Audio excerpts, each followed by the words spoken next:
So, folks, here we are back again. And we'll try something here with you. I do a lot of reading.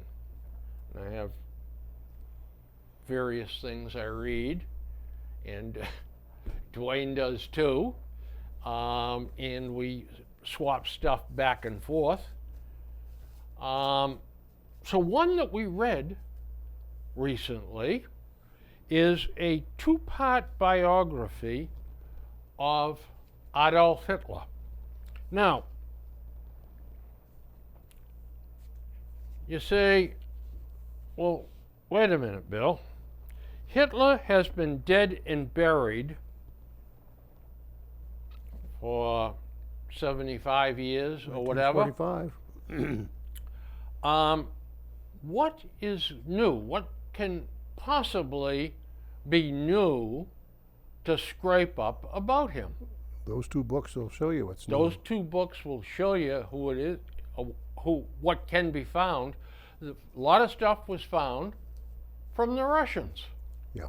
They sent back a lot of data, or they allowed scholars to look at a lot of the data that they captured. This book is written by Volker Ullrich, and it's two parts. First part and the second part. Now, you got to invest some time in this book. These are both 700 or 750 pages. But there's been 4 major biographies of Hitler after the war. Major biographies. I mean, there's been charlatans that have written biographies of some stuff they copied from some stuff that was copied by somebody else. But this guy, if I'm not mistaken, spent 18 years, was it, researching this? Yep. This is probably one of the best research books I've ever read. Yeah. And the problem with those kind of books, and it's not with these two, is that they get almost like a boring textbook. It's nothing but fact, fact, fact. You're always thinking, is this going to be on a test? It's written that way. These are not. These are written almost like a narrative. And you will learn things that you never even thought about Hitler. And Bill and I, we follow history, so we are well aware of some of the things. But there was stuff in there that's just amazing.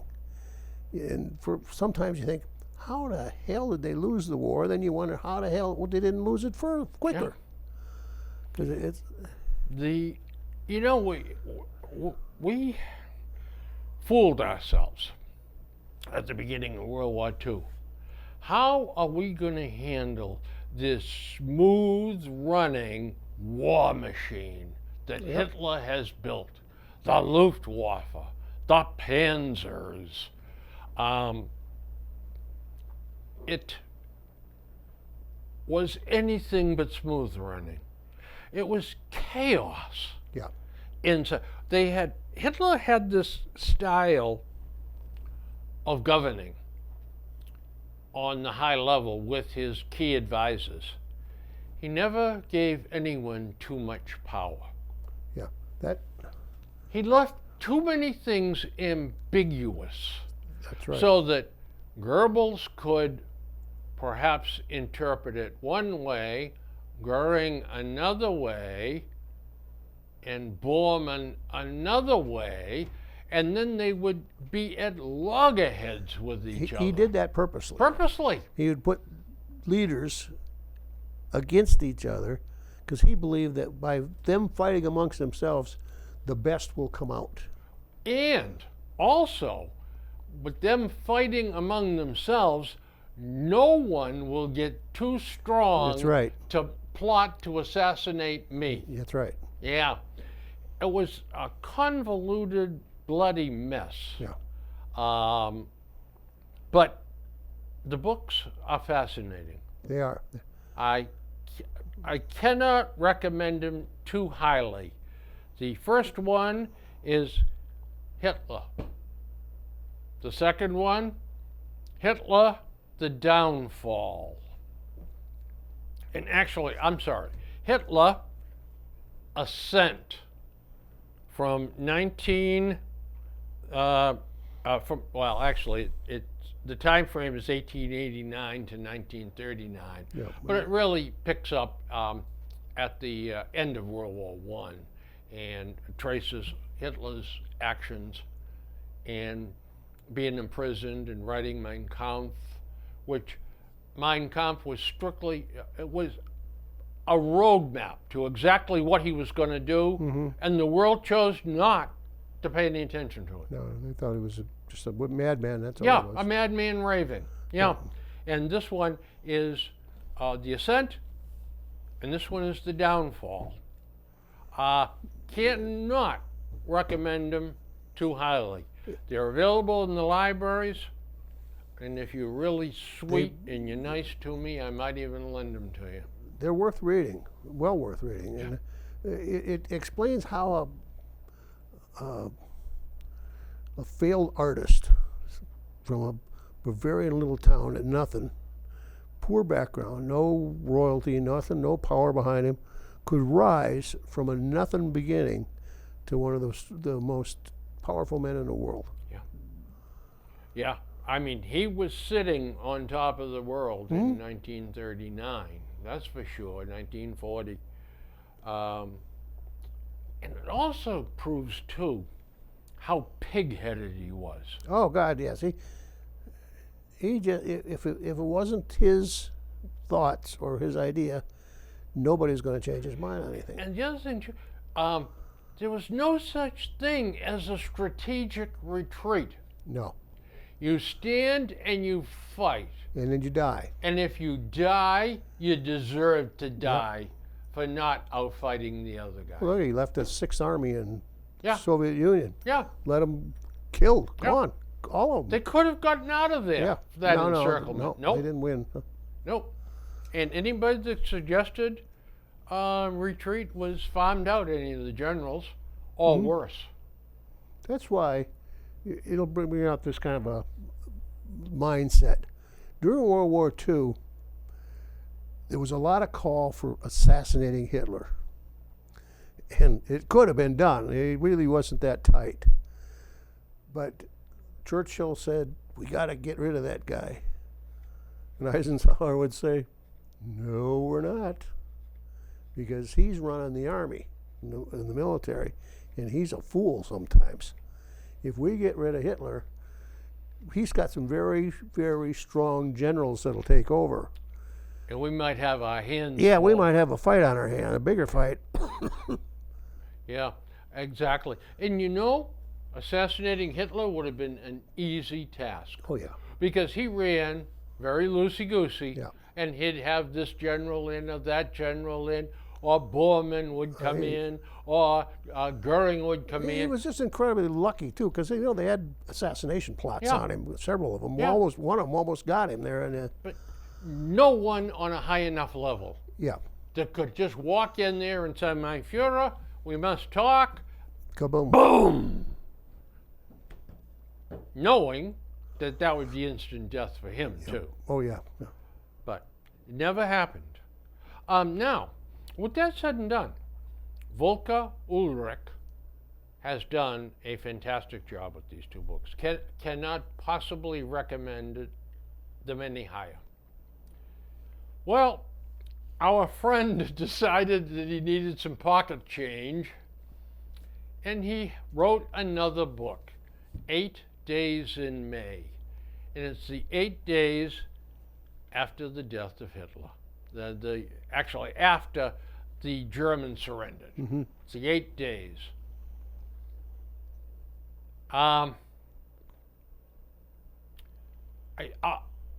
hope he didn't get paid by the content. I'm sure it was by the word, because this is just a mishmash. Yeah. Stuff we knew, no new revelations, no new nothing, just a kind of a rehash of the 8 days afterwards. And you know, when you read a book like this, it's like listening to a band, and at the end there's a crescendo, you know, the cymbals. There's a whimper at the end It just of this. dies off. Yeah, it ends. Yep. and mercifully so. So 8 Days in May, The Final Collapse of the Third Reich by Volker Ulrich. I don't recommend it.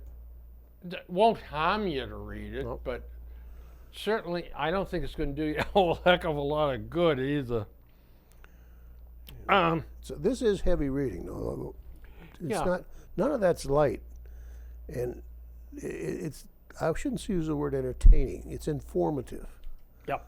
and if you get a joy of some type from learning something, these books will fit that bill.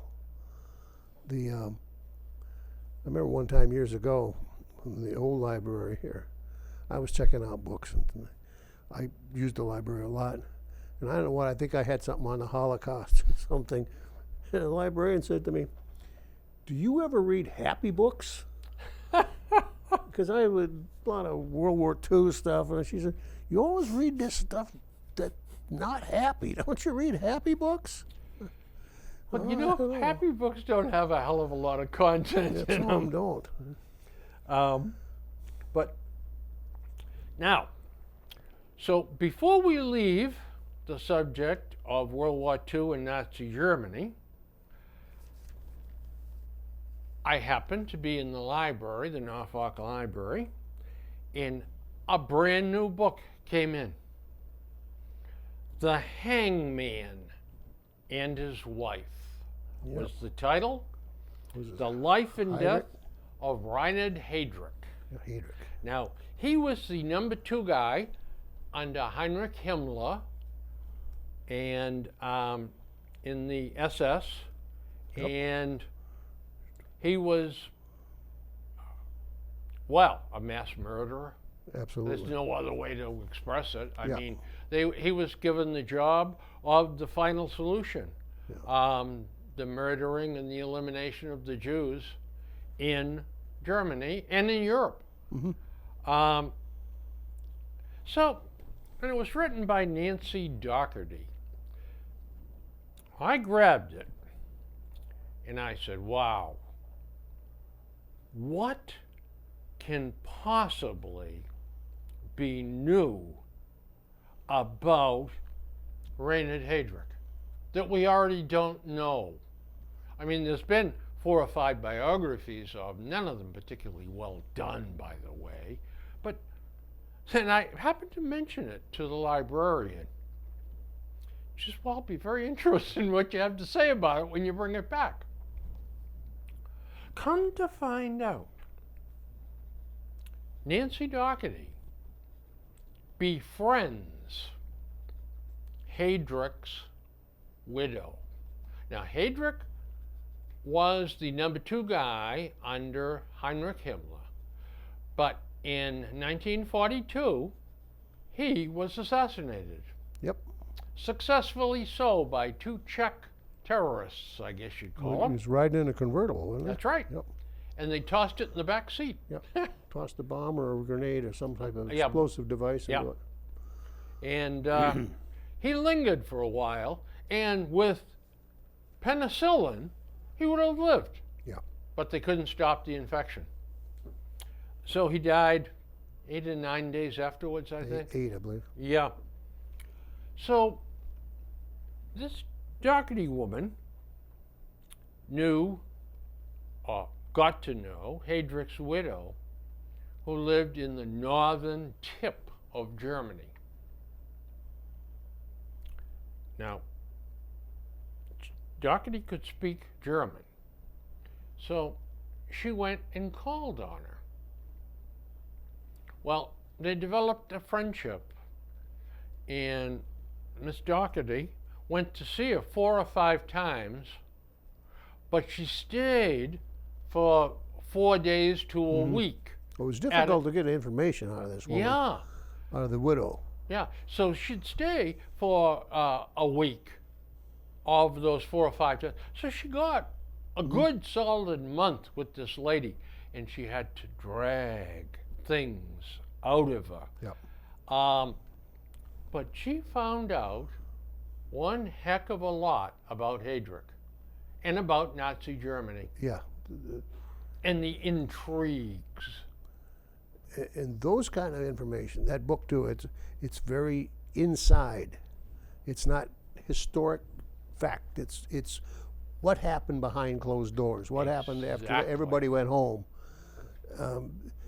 You really learn more about what really happened that way, other than it's not sanitized, it's not sensationalized. It's just what it is. Yeah, it is what it is. Yeah, and she was very frank about the fact that her husband had numerous mistresses. Oh yeah. And was very insecure. Felt people were plotting against her. I mean, they had all kinds of inside bits and pieces. But again, it points out the rivalries between the guys in the upper echelon of Nazi Germany, and they were all climbing over each other to get close to Hitler and get higher up into the also, this was a pretty good depiction too of the Night of the Long Knives, when they killed, and you can take your pick, 200 to 600. They cleaned the ranks of the SA and the SS and politicians, and took them out and killed them, murdered them one night. Yep. And Heydrich played a major role in that. And also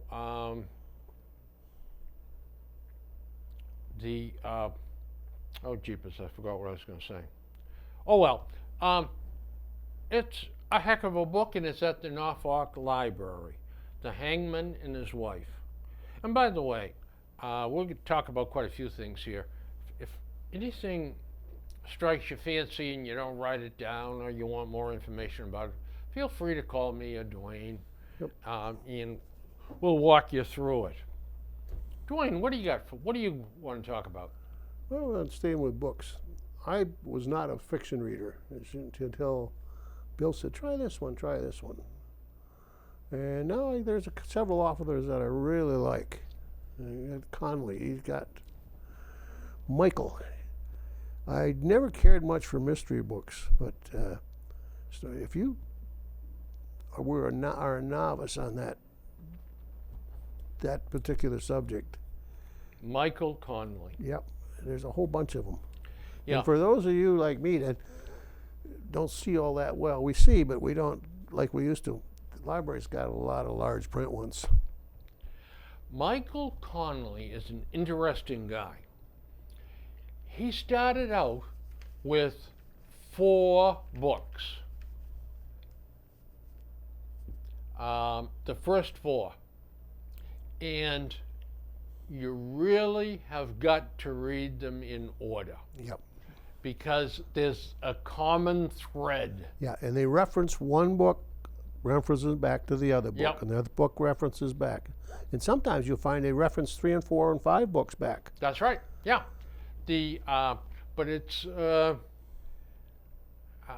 Black Echo. Yeah, that's one of them. I just read that not too long ago. And then there's another one. Then the Concrete Blonde. Yep. And the final one, the 4th one, is I don't. The Last Coyote.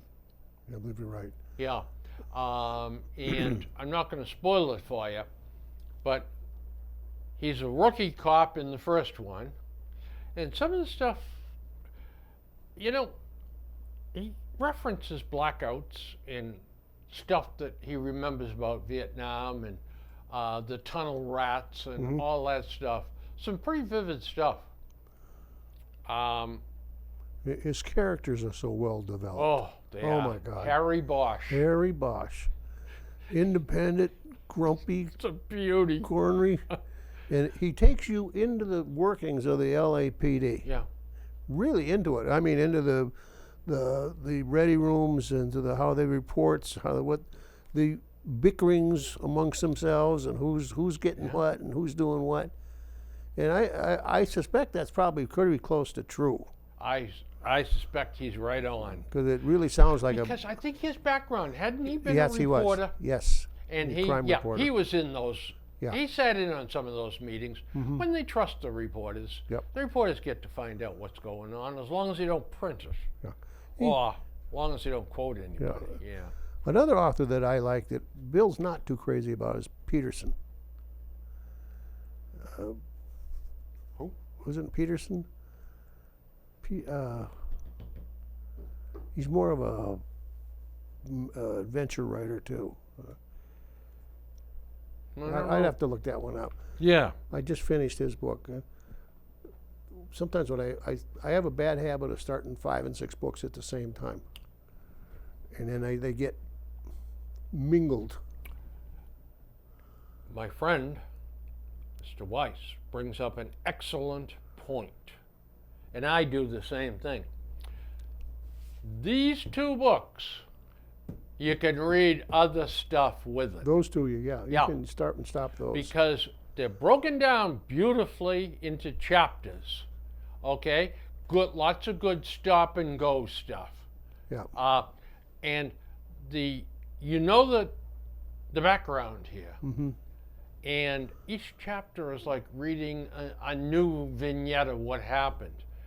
So you don't have to lose the plot here. Yeah. With something that is wild and crazy, It's Patterson, not Peterson. Patterson. Okay, James yeah, Patterson. yeah. He to me He's very popular. He's something like Conley on his Yeah. book, but he approaches his subject matter a little different. A little more cerebrally. You know what I found I have to do on some books, and I have to actually take a notebook. And write down the names of the Characters, because yeah.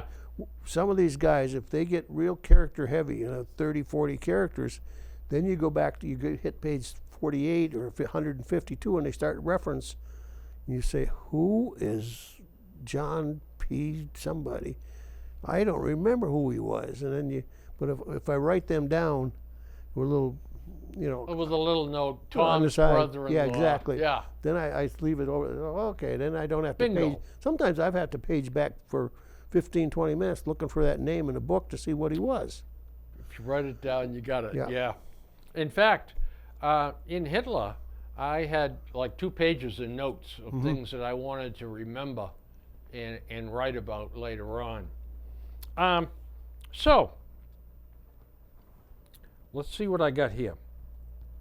So we talked about Michael Conley, and I want to share with you a very prolific writer, Peter Robinson. Peter Robinson is from England, and he writes about Inspector Banks. These are the early books of Peter Robinson. These are the best of the bunch. Talk about British police work. Brings you right on the inside of it. And Peter Robinson is a flawed character, as we all are. He has a taste for the booze, breaks up with his wife. His wife runs away with a teenage musician, and he, drinks himself into the bucket for a while. But he's an interesting guy, a very interesting guy. And these stories are so well written.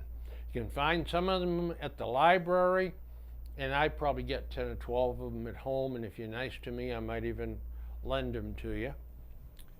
But the earliest ones, this one here, Wednesday's Child, that was a dandy.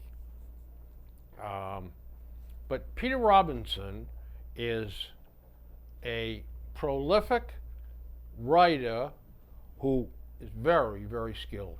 Yeah. Very skilled. How about a one-shot deal here? I brought this one along just to talk about Who it. was it? Elmore Leonard. I don't know him. Elmore Leonard, Maximum Bob, is about a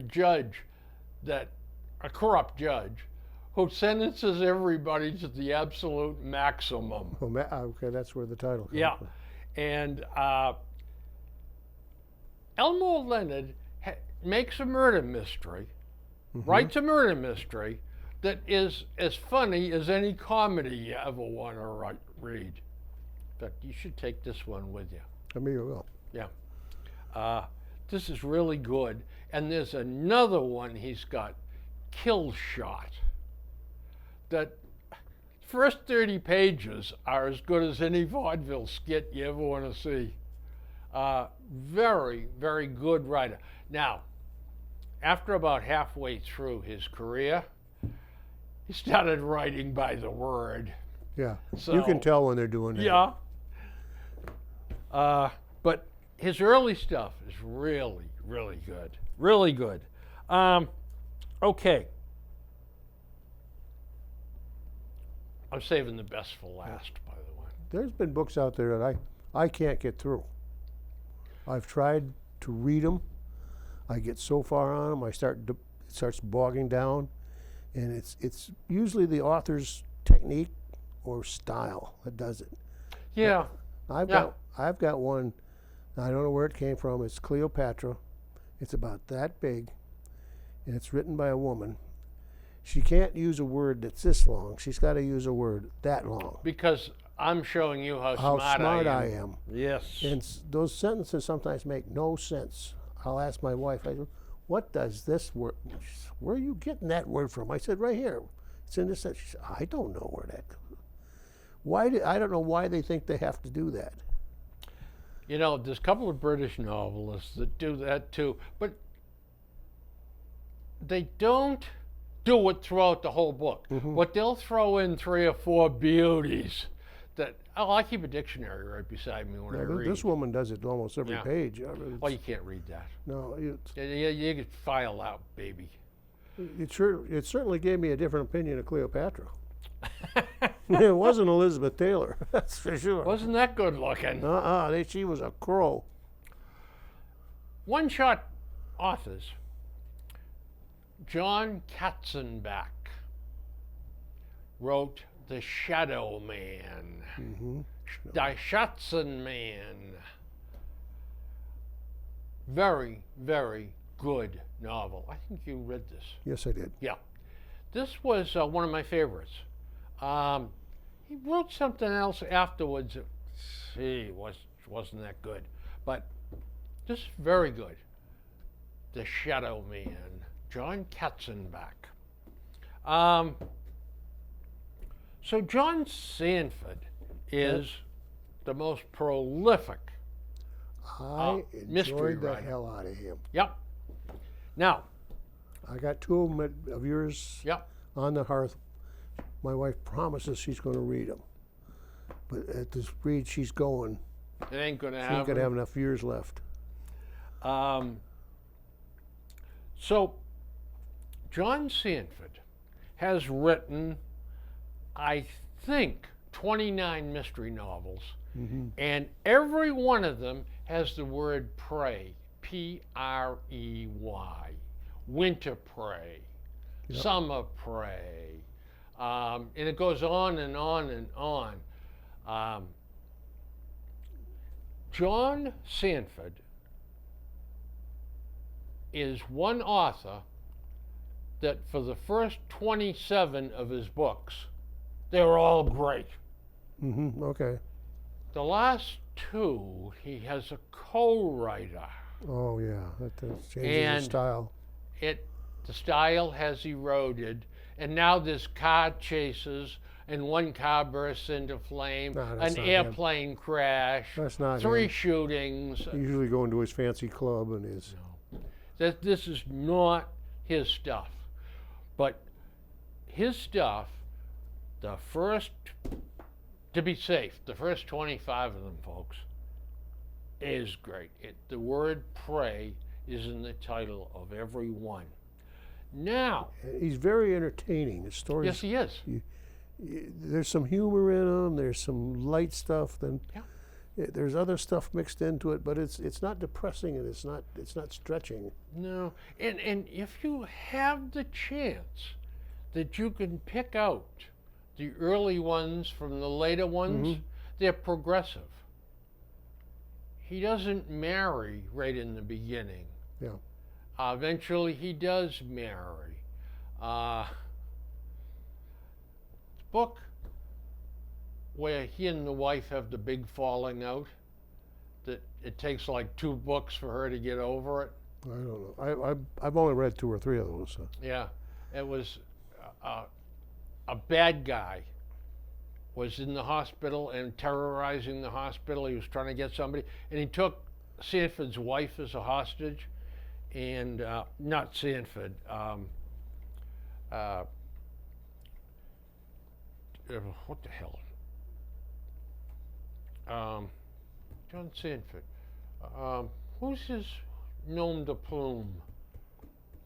I know. I'll think of it in a second. I'm not sure. Where Lucas McCain. Okay, yeah. Lucas McCain is his hero. And so the guy's holding Lucas McCain's wife in front of him, and McCain just takes his gun out and says, "Drop your gun." And the guy didn't, so he shot him right between the eyes. Well, the blood spattered, the brain spattered all over the wife, and she was traumatized by the whole thing. How could you do it? And all that kind of stuff. It's so realistic, you know? But she eventually gets over it. Well, But I'm glad. The books, then he adopts a kid, and there's a whole bunch of stuff always going on in his life. And McCain eventually leaves the Minneapolis Police Department and becomes a political appointee, like a deputy sheriff. Yep. Because he's got his pension and all that. And then he ends up working for the feds. Interesting character and interesting books. So John Sanford couldn't leave it at that. He had to have another character. So a guy that appears in a couple of the novels, Virgil Flowers. Yeah. Oh yeah. He's quite a critter. Yeah. He's a character. Too. He's a beauty. He's a really character. And this one is Virgil Flowers, Deep Freeze, and this one is Dark of the Moon. But they're good. There's 8 or 9 of them. Yeah. I think he stopped writing Virgil Flowers. Did he? Yeah, that's a shame, because he was a good character. He was excellent. Yeah, yeah. He didn't carry his gun half the time. Yeah, he always didn't have it with him. Yeah, yeah. And he said, "Well, what the hell's good?" He said, "I can't shoot worth a damn anyway. I'd be better off throwing the gun at somebody." But John Sanford, the Prey novels, you get a Bill Crane money back guarantee. Yeah, you can't You're go gonna love wrong, them. though. That So I brought these 2 just because I don't know what made me do this, but the devil might have made me do this. I don't know. what But were they? I like old time movies. So Right. I've got a lot of DVDs of old time movies. And my wife gets a kick out of the Charlie Chan movies from the 30s. And my son, too. So we watched all the Charlie Chan movies. And Patrick said, "Why don't you buy the original books?" And I said, "Yeah, why not? Good idea. Let's give it a try." So there were 6 books. Earl Durr Biggers wrote them. He's not Chinese, but let me tell you, I bought all 6 of them. These are good. I mean, 1929 he wrote them. They're dated, Oh, sure. but these are good books. I've seen some of the Charlie Chan movies. I've never read anything of the books. If you want to borrow any of them, I think I got every one of them that's in DVD. They're mindless, brainless, but they're fun. But this one is The Black Camel, and this one is Charlie Chan Carries On. Listen, is these the greatest things ever written? No. Didn't Charlie Chan have kind of a wise-ass son? Yeah, That was ours. couple of them. Yeah, Pops. Yep. And always had some sort of a chauffeur too. Yeah. But they make good reading, you know, for a summer's day or summer's evening. And I don't know about you, but I pick up something like this, a couple hundred pages, yeah, 275. If I like it, I'll read it in a day. Yeah. Or if not, the second day I'll Yeah, finish yeah. it. I do the same thing. You kind yeah. of start Not going. not terribly complicated, but they're good stuff. They're well written. Okay, I'll do a couple more of the old ones. One more of the old ones. Then I'll launch into the new ones.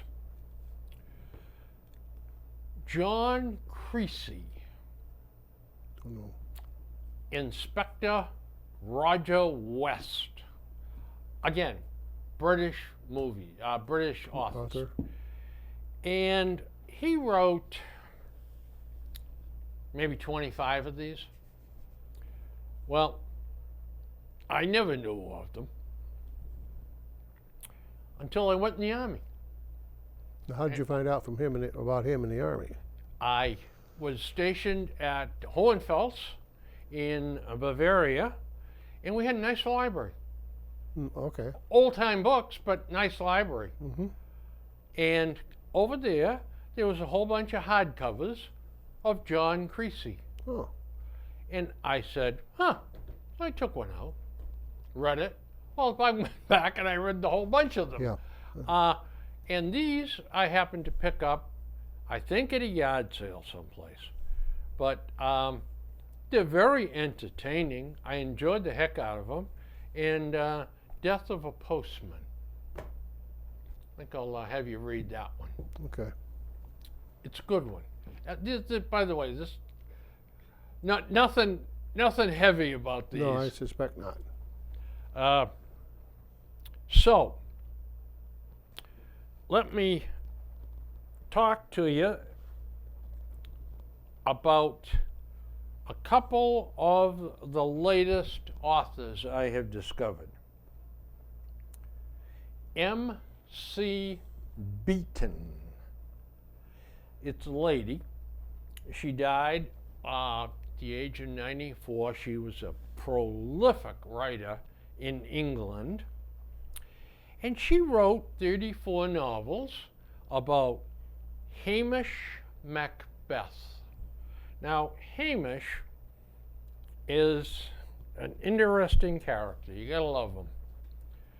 He's a constable in, by the way, in Britain, the smallest of the little villages all have a bobby. Yeah. Constable.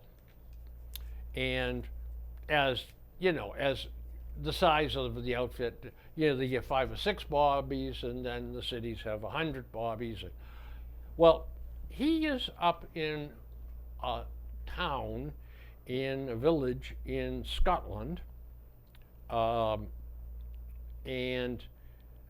it's him by himself against the world. He's lazy. He's always tired. He's really has an eye for the ladies, and he blunders into situations with women, and he screws up every one of them. Yeah. He makes a mess out of every relationship he has. But along with the character, there is always a murder mystery, and it's weaved in. I enjoy that author. Yeah. That author's got the ability, like I know you're not a Stephen King fan, but she's got the ability to set the stage, so everybody's going to have a different view of it. You can just see that town. You can see where the house he's in, the street. She's so descriptive of this thing, yet you actually kind of fall into the story. She's almost like watching a painting being painted. Exactly. Yeah, she is brilliant. And I don't know if any of you folks are fans of PBS and British shows, but Agatha Raisin is one of the shows. They're 1 hour mysteries, and Agatha Raisin is one of her creations. And there's a couple of others that are on too. There's one that, well, anyway, I'm not precise on that, but so it starts with number 1 and goes up to number 34. And there's a progression, things happen, but he's always in trouble too with his superiors. They, I come over here and you're sleeping. I'm supposed to be on the job and blah, blah, blah. Weather's usually dreary and cold. Yeah, everything's dreary. Oh, yeah. Always dreary and cold. And rainy and snow. And then in the summertime they get some heat and everybody goes, dragging. But they're right on the coast, and the plots are marvelously done. Yeah. It's amazing these people got the imagination that they have. Oh, yeah. And can put it together. And here's the thing. She did 34 of these. Yeah. And not any 2 are the same. Yep. Yeah. I mean, marvelous writer. I can't say enough good things about her. And I got all 34 of them. So when you need to You are a collector. When you need to borrow some more of these. Oh, I can't keep up. Oh. Well, the show and tell portion here is coming to a halt, but I do have some other notes I'll talk to you folks about. But I went to a yard sale, and I found 30 books written These by books this. now are a find. I couldn't believe it. I like yard sales. Yep. I found 30 books by the same author, George Simenon. And he writes about Inspector Migrate, Maigrete. And Migrate is, at the end of his career, is Chief Criminal Superintendent for the city of Paris. Okay. But before that, he works his way up to deputy superintendent, but he's always in charge. He's married, loves his booze, and he writes. You've read books where there's a couple of characters plotting a bank robbery. So you hear them talking for 8 or 9 pages. And then there's a man and a wife, and they've got some problems, and they're interspersed. And then there's the detective, and he's trying to figure out what's going on over here. And you got, like Seinfeld, 3 separate plots. Yeah. The George Simenon books, Inspector Migrate, are seen only through the eyes of Inspector Migrate. Yep. There is no side conversations. There's no side stories. No, what's that central story? Everything is through his eyes. Yep. And the endings in these are always great. Oh, yeah. Just, you're not sure what to expect. And, guess what? Go ahead. He just says, the hell with it. I'm not going to arrest him and charge him for this murder. He deserved killing or something like that. So I'm not going to go before a judge and argue for this. These books, I've only read probably the 2 he's got there, at least one of them. Take a little bit of getting used to if you haven't read this guy. Or a lot of getting used to sometimes. You got to remember, it's written in French, translated into English by an Englishman who is, his use of the English language and the syntax is a little different than ours to start with. And some of them are done by And Americans. some are done by, yeah, that's right. So you got 3 different translations of the story going. And there's no delineation of characters. It's like I told Bill. It's like watching a play. When you see the play, you see this character over speaks here to him, and this character speaks here, and then you know who's talking. The book, you don't. Yeah. Oh, that's right. It doesn't yeah. say Peter said da da da da da, and then Ralph responded by doing. It just goes on. The verbiage, it just goes on and on and on. You think, who the hell's saying what here? You have to backtrack. You do. To find out how Margaret started it, and then the other guy. Yeah. Then Margaret. Then the other. That's the only way you can figure it out. But once you start doing that, the story just flows, and it really, you're taking a story that doesn't have a whole lot of meat to it, No. and making it so interesting. You could call for dinner. I said, wait a minute, I got to get to the end of this chapter. You know, it's A bum who sleeps on park benches is murdered. yeah. I mean, and he writes a book about it. That's it. I mean, simple, just nothing, no Jack the Ripper or. They're amazing. When I started this thing, and I said to Monica, I can't read this crap. There's nothing, and I just finally you get in, it starts to click. Yep. And then now, so they come in two different forms, one a little bit bigger than the other. It's a later printing. But they all, well, this is 152 pages and 182 pages. And if they run someplace in the 130 to 180. They're relatively new printings, but they're the stories. If you look at the copyrights, they go back into the 30s. Yeah, he early died 30s. in 1994, was Well, it I don't he know. died? But yeah, so I've been trying to put them in order and read them, and sometimes you just can't do it. You can't figure out, well, this copyright date is Wherever you got them from, obviously, was a collector of those Yes. particular books. And her name is on the inside. Oh, okay. And I write my name on the inside of all my books, Xmas, 1998 from John. She didn't write her name in that one. September 1997, but these are too new. Yeah, those are really But the early ones, her name is in there. Was from Plainville, but they're so well written. I can't recommend them highly enough. Simonin, Georges Simonin, Simenon is the author. 10, Bill. Tim, that's good.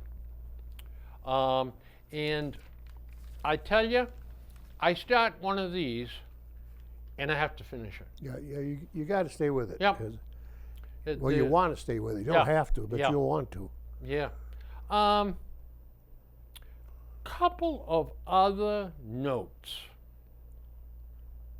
that I made. The best book I have ever read in my life, The Source by James Michener. Yeah, I liked all the Michener stuff. Yeah, that was the one. This is one about the archaeological dig Yep. and the history in Israel. Yeah. The Source, James Michener. It's huge. It's 600, 700, 800 pages. But it is a series of chapters. It's about an archaeological dig. And unfortunately, if you look at it logically, it can't have happened like this. Of course. Because if you start going down a dig, you find the current stuff. And then dig some more of the older stuff. Yeah. Go down further, the real old, and go down further, the dawn of civilization. Well, he starts the dig up here, but he starts with down here, the dawn of civilization, Yeah, I know. and traces it up all the way to 1948 to the war in the Middle East. And it's broken down in chapters, and you can stop because you've read that whole chapter, Yep. and you've got what happened. And the next chapter is going to be either more things that happened at that day, or they go to a higher level and they find more. It's just so well written that it's unbelievable. Robert Parker Spencer novels. Yeah, I've read a couple of those. Yeah, I get a lot of those if you want to borrow them. They're witty, Mm-hmm. they're funny, they're interesting. It's strictly escape reading, but they're fun. Another book that I highly recommend is A Private Disgrace by Victoria Endicott Lincoln. It is the first real, probably the second real, in-depth study of what happened on August 4th, 1892 at Lizzie Borden's house. And this lady spent, like, I think her husband at one point in time said, 8 years of our life are gone with you spending all your time on this book.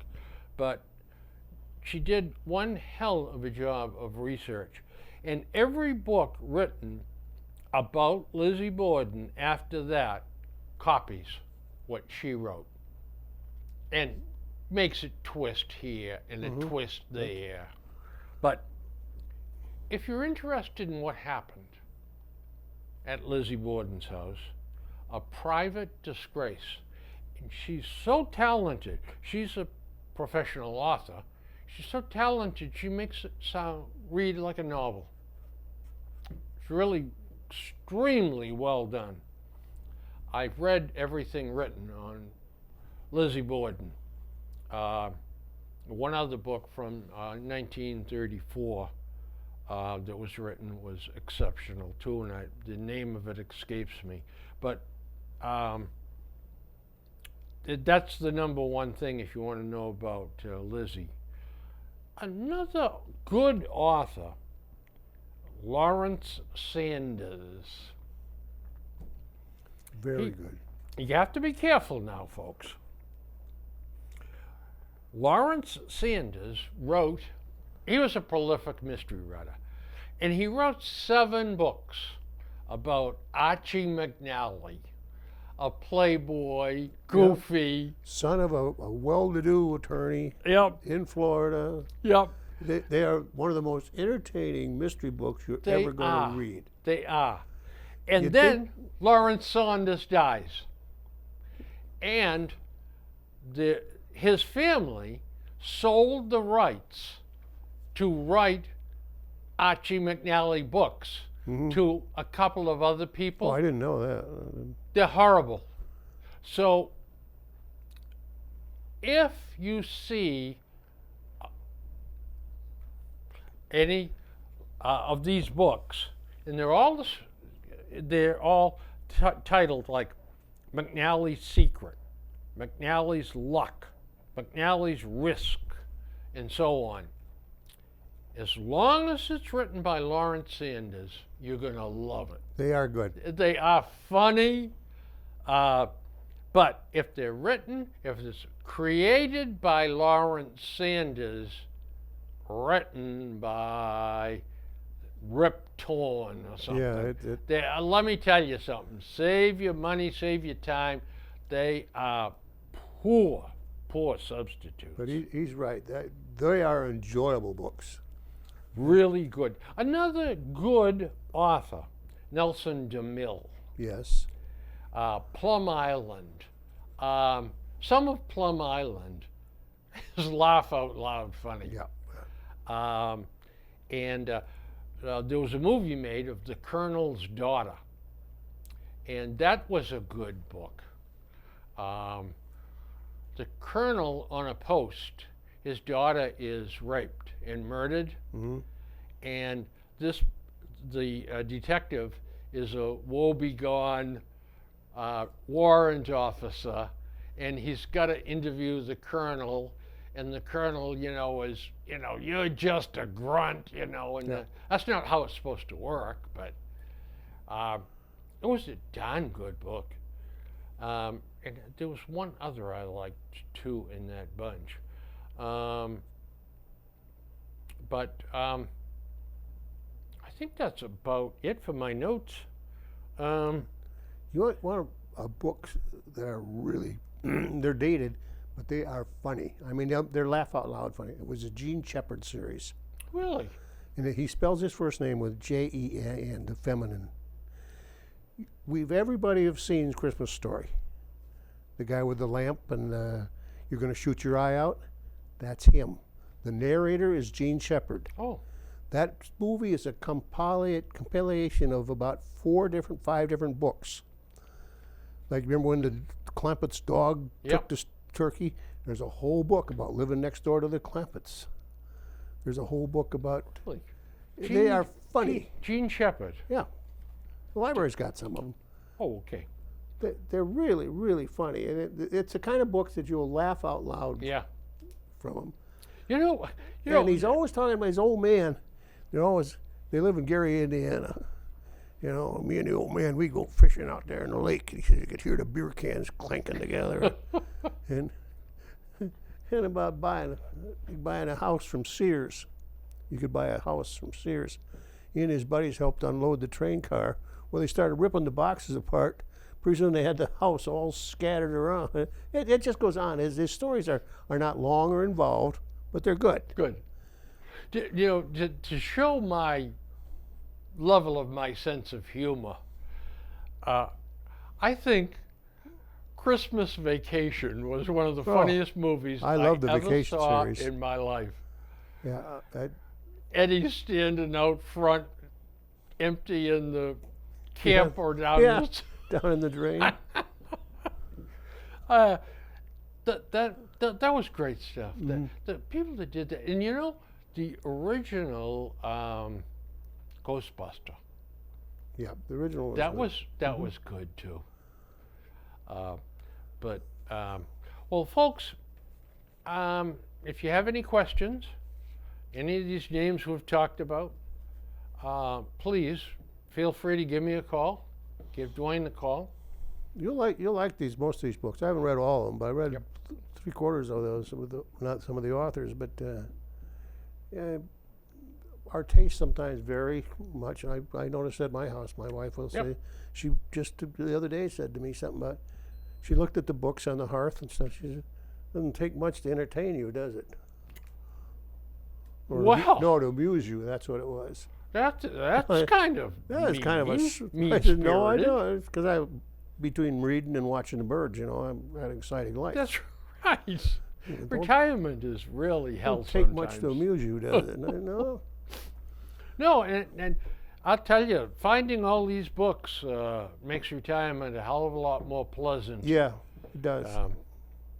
And I'll have, perhaps we need to really talk too sometimes about the movies we've enjoyed and the television programs we've enjoyed, because there's a couple of new streaming services that are free that have got television shows and movies you wouldn't believe. Let's hit that. If you got Roku, you can go to Pluto, Pluto, I don't know those. And they're all there and it's free. Okay. Well, folks, I hope that you've enjoyed this, and I hope you run right out and start reading these things. That's right. Any questions? Give us a holler.